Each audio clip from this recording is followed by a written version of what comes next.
Hello, fellow Rebel Capitals. Hope you're well. So we just had a report come out from MarketWatch that I think really pegs what's happening in the U.S. economy right now. And what I'm talking about specifically is the bifurcation of the U.S. economy. You've got the people with assets, and then you've got the people without assets. And unfortunately, this trend that we've really seen go exponential since 2019, in my view, it's going to get a lot worse. And the reason I'm saying that is because you analyze how we got here to begin with. So really what I want to start off with is saying what you guys already know. If we look at the poor and middle class, and now I would say even the upper middle class that doesn't own assets, they're quite literally in a Great Depression. There would be almost nothing that would differentiate the experience of the poor and middle class right now in 2024 in the United States compared to what the average Joe and Jane experienced, let's say, throughout the 1930s in the Great Depression. Now you say, George, how can you say that? The economy is booming. No. The only reason we have our head above water right now is just because of all the aggregate demand that's created by the class of American citizens with assets. They're the ones that are creating the majority of the purchasing power. They're the ones that have seen their purchasing power increase since 2019 instead of seeing their purchasing power massively decrease. But unfortunately, the group at the top is getting smaller and smaller and smaller, and the group at the bottom that is experiencing the 1930s is getting bigger and bigger and bigger. So we have to ask why. Again, how did we get here? So before we connect those dots, let's get right into this article from MarketWatch. Let me do a screen share quickly. Here we go. Title: Consumer confidence plunges on weaker job market and high cost of living. Americans are anxious ahead of election. I don't think this has anything to do with the election. I don't think consumer confidence just plunged because they're like, oh my gosh, we have to choose Trump or we have to choose Kamala Harris. Now, regardless of the election or anything, what's happening is they're looking at the job market, they're looking at their opportunities, they're looking at their purchasing power decline, and especially if they don't have assets, they're asking themselves, how are we going to make ends meet? And if they don't know the answer, guess what happens to consumer confidence? It plunges. It plunges. Consumers are the most pessimistic about the economy since 2021.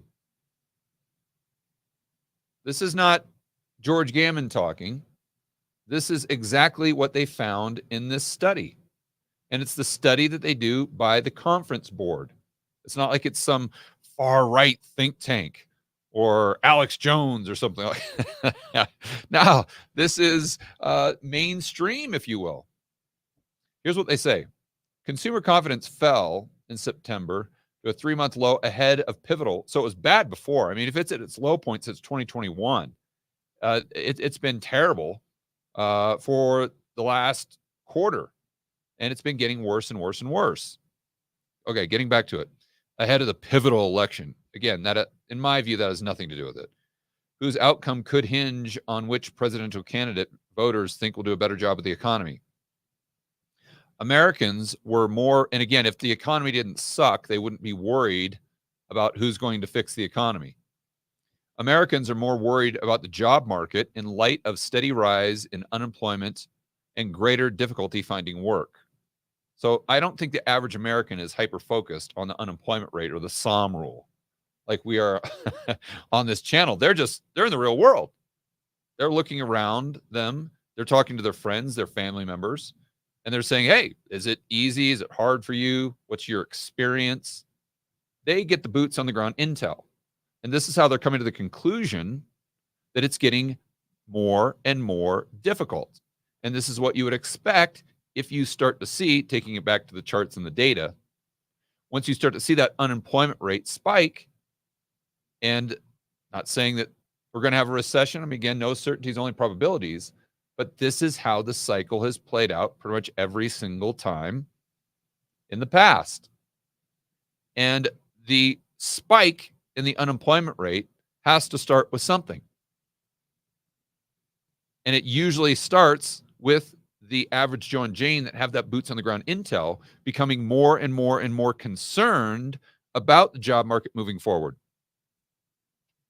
In addition to this, they say they're getting a lot of stress, and I would completely agree. I think most of you would as well, that the high cost of living, in other words, the delta between their nominal wages and the stuff that they buy every day. That's what we're talking about. Their purchasing power is going down. The index of consumer confidence sank to 98.7 this month from a revised 105.6 in August. This is according to the conference board again. And they said it was the biggest 1 month decline since mid-2021. Economists polled were looking for 104. Consumer confidence tends to signal whether the economy is getting better or worse, as does the unemployment rate. So again, this isn't the be-all, end-all. But what we have to do, like I say in all my videos, is we have to look at the entirety of the data. And it's not always going to be 100% bearish or 100% bullish. It's going to be a mix. There's various shades of gray. But if we start at 50-50, and now all of a sudden we've got 60-40, we've got 70-30, we've got 80-20, as far as the majority of the data points pointing towards a hard landing, you just have to increase the probability that this cycle is going to play out the same way.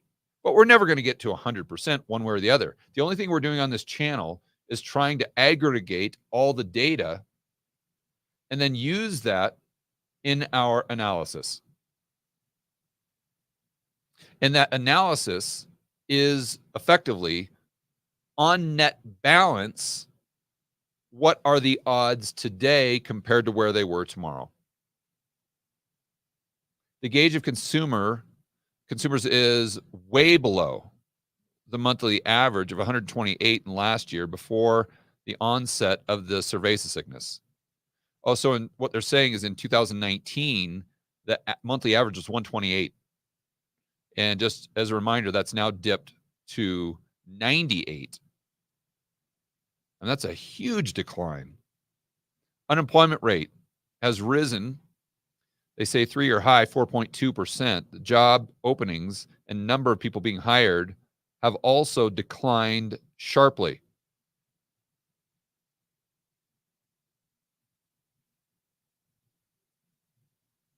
So I think you guys get what's happening in the real economy. I'm preaching to the choir. But now we have to ask, why? Why?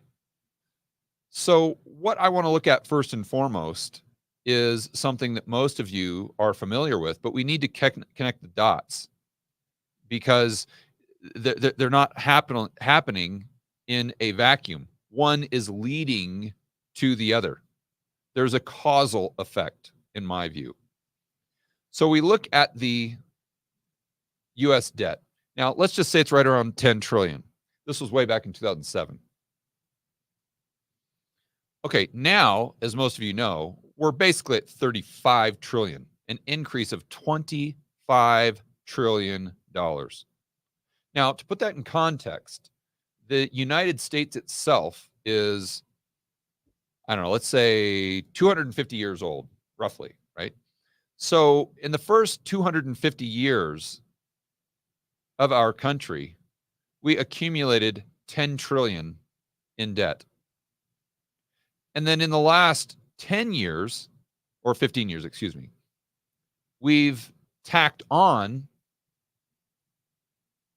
15 trillion.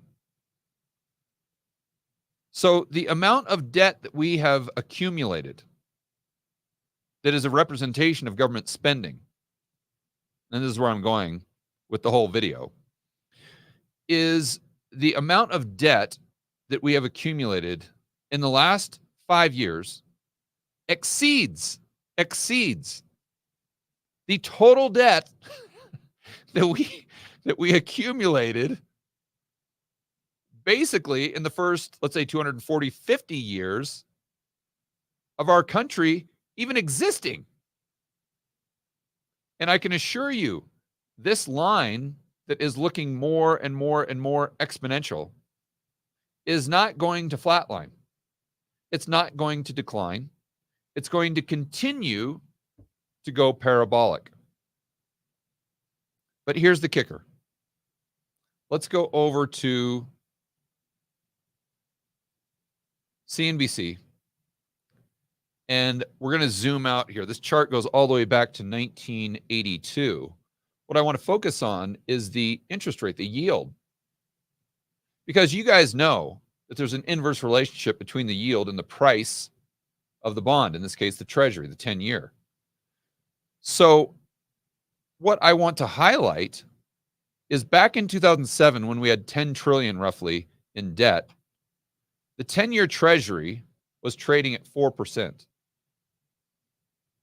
Today, 25 trillion later, in not just debt, but 25 trillion in additional supply of treasuries, the price or yield of that treasury is 3.73. In other words, the price of the treasury has gone up, not down. This is what allows the government to do that. And this, I'm talking about the government spending, is what leads to this. Because the government spending creates malinvestment, a misallocation of resources, or as we say on this channel, economic distortions. And those economic distortions create an economy that's far less efficient. It's creating less stuff, fewer goods and services. And to the point where we are in the United States now, where really, on net balance, the only increase in aggregate demand or purchasing power is coming from assets. It's paper wealth. It's just home equity. It's the S&P 500. You see, these are the things that are producing the purchasing power that is keeping our head above water. Why? Why is that the case? Because the government spending has destroyed the economy. And unfortunately, since we don't have a debt crisis, the government will continue to spend like the drunken sailor they are because they want to buy your vote. You see, I always say on Twitter that the real crisis is we don't have a debt crisis. And what I mean by that is I don't see any reason why the market won't continue to buy our treasuries for the next 3, 4, 5, 10 years until the monetary system itself completely changes. Because if your argument is, oh, we're just right around the corner, as soon as we go from 35 trillion to 36 trillion, oh my gosh, watch out. Well, what you have to do is you have to go back and analyze how on earth we go from 10 trillion to 10 trillion to 35 trillion without the rubber meeting the road, without having to pay the fiddler, so to speak. And if you analyze why have we been able to get away with this for so long, it's not just because foreigners are dumb and they haven't figured it out yet. That is absolute nonsense. It's because the way the global monetary system is structured, it's done so in a way, and it just evolved this way. I don't think it was any grand scheme, but it evolved in a way that utilizes the treasuries as a form of base money.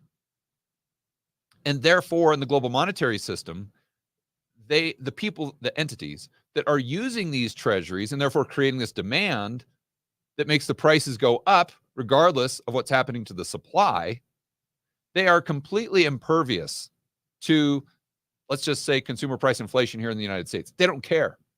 Irrelevant.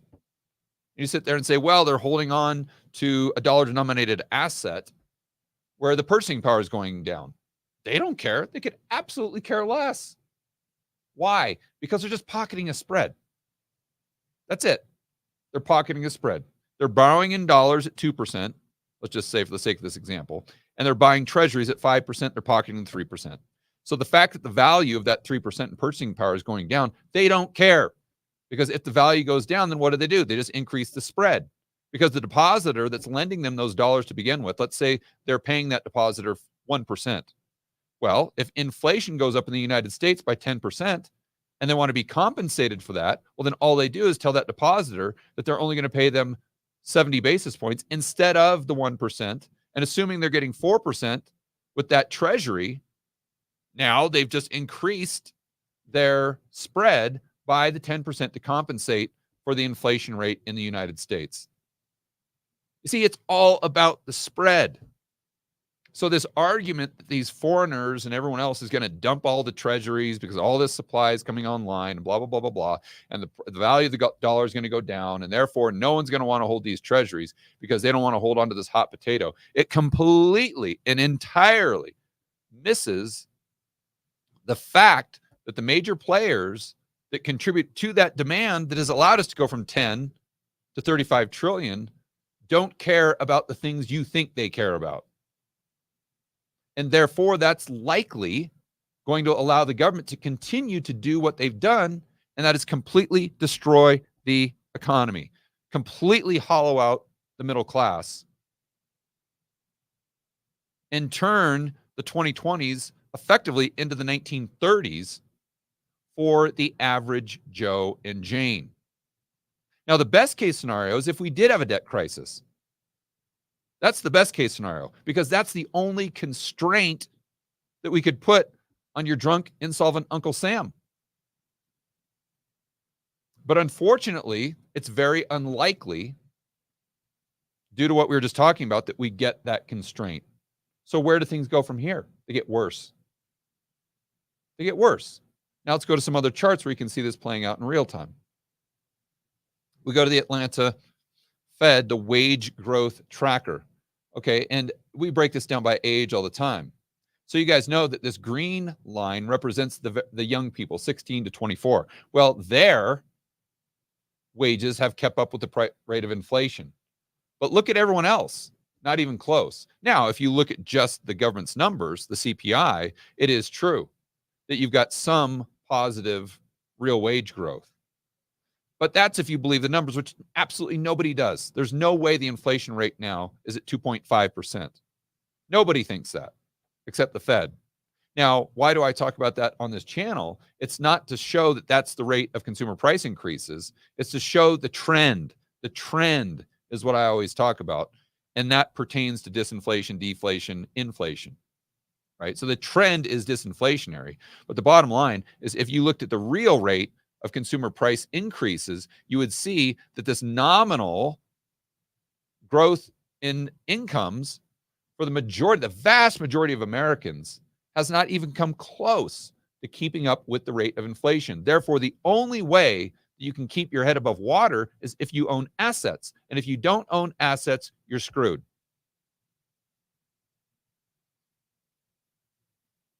Now, one of the things I wanted to point out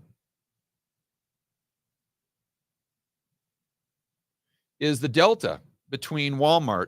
Now, my computer crashed just the other day, so I'm only able to pull up these charts. See, I normally have these tabs up, and this is why I have the tabs up, guys. But unfortunately, I can't do that right now. So we're going to have to go to, let's just say Trading View. And let's do, hopefully, Walmart. No. Okay, so Trading View, Walmart. So I want you guys to make note of this. And this is just a visual representation of exactly what we're talking about on this video if you need any more confirmation. So we look at Walmart in the last, let's say, 6 months, and we can see that it's up 32%. Okay, fine. Now let's go ahead and look at Louis Vuitton.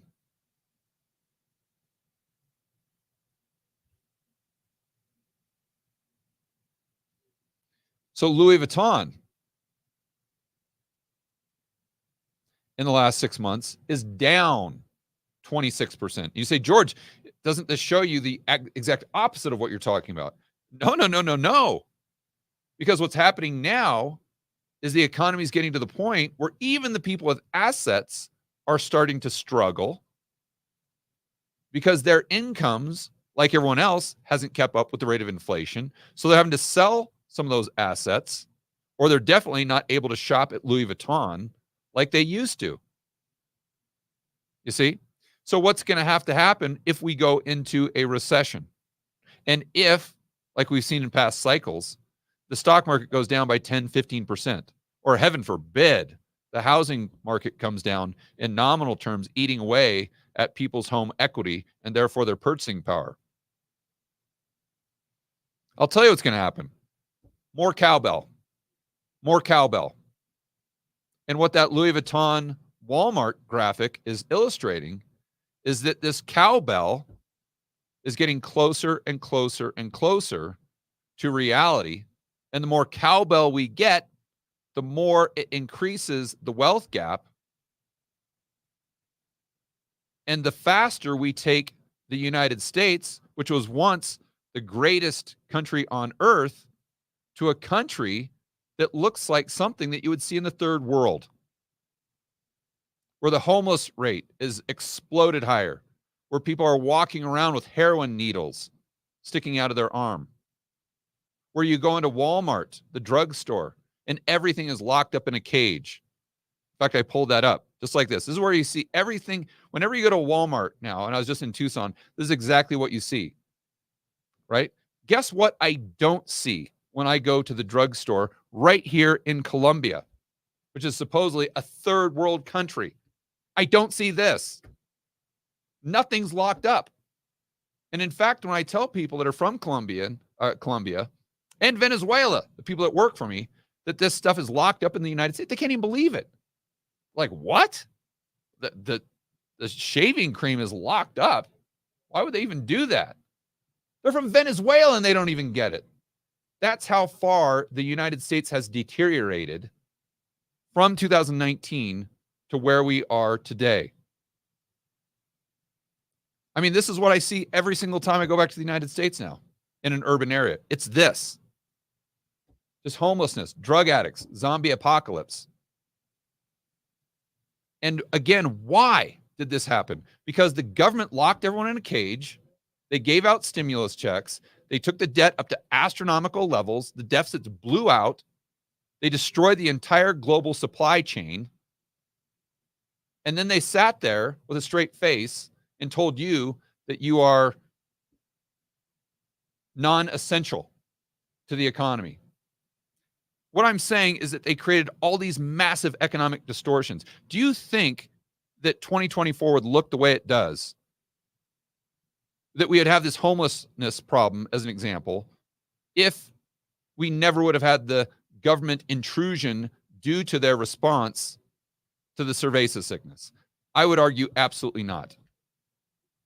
So the punchline here, and the main point of this video, is if you are worried about the United States debt, I would argue you should be far, far, far more worried about the United States government spending that created the debt to begin with. And we don't have a problem, likely, finding buyers for the treasuries. Unfortunately, because if we did, that would put the constraint on the government they need in order for the United States to go back to the country it was that we all know and love, where the standard of living for the poor and middle class is not deteriorating at a rapid rate, but actually increasing. All right, guys, enjoy the rest of your afternoon. As always, make sure that you're standing up for freedom, liberty, free market capitalism. See you in the next video.